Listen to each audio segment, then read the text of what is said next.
You've completely blown my theory about the last two popes.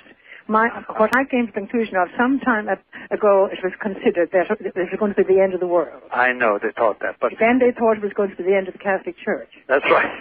But my theory is completely different, and in view of various thoughts, and I think in view of your recent book, my theory was that perhaps the papacy would change back to what it was, Bishop of Rome and first among equals.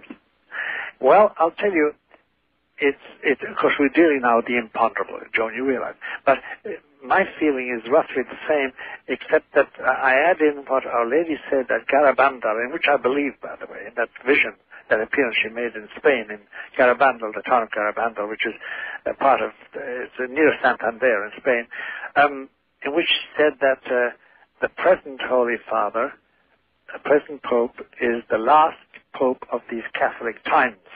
Not the last Pope of all time. No. But the implication is that these Catholic times are coming to an end.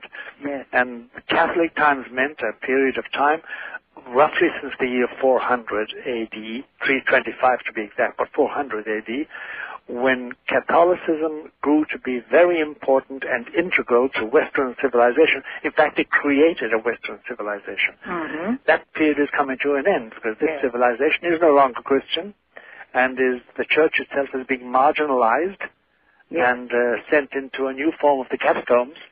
Now, the Pope was always first among equals, but he always had that little extra thing called the Petrine privilege.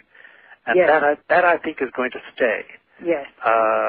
But a modified form of papal power is going to come through because of the fact that the political power, the socio-political power of the papacy is going to be diminished even further. Mm-hmm. And actually, you and I know, today it's a liability to be a Catholic. Absolutely, yes.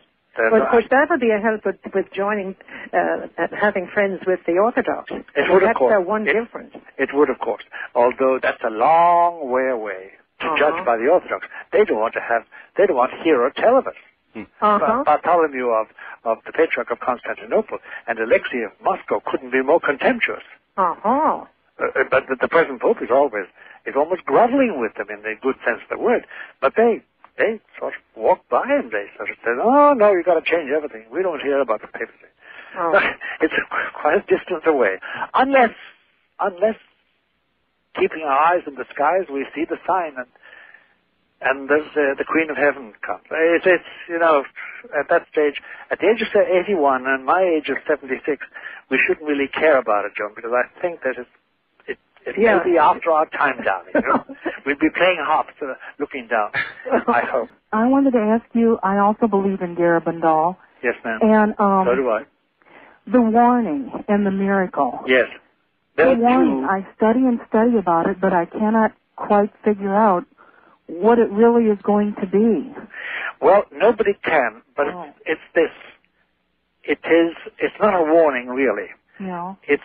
There's no English word for it, but it's putting on notice. You know, when you say, I'll put you on notice that your rent will have to be paid by Monday or something. To put somebody on notice. That's what it means by the warning. It's avertimiento in Spanish and Italian. To avert, to alert, to put on notice. And it's a putting on notice that God exists. And the promise is that when that sign appears, it will be visible to every human being existing at that moment on this globe, and that everybody will know their relationship to God. It doesn't mean they're going to believe in it.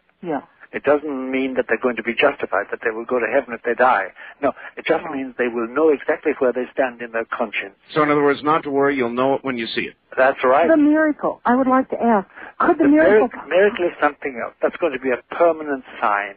Okay. It wouldn't be the rapture, would it? No. You don't think that? The rapture is something totally different. And Fatima Lucia has even said that communism will eventually take over the whole world. It will be all over the whole world. Well, no, she didn't say that. What she said was the errors of Marxism. The errors. And she talked about an annihilation of nations. Well, unfortunately, but truly, that is also predicted in the Third Secret of Fatima. Father, are we in this country making those errors now? No, we're not. But we're indulging in some of them. The main error was sheer materialism. The denial of the supernatural, denial of heaven, denial of sin, denial of evil, and the just living for this world. That was the main error. There also was the social error of Marxism, and we're not committing that yet anyway.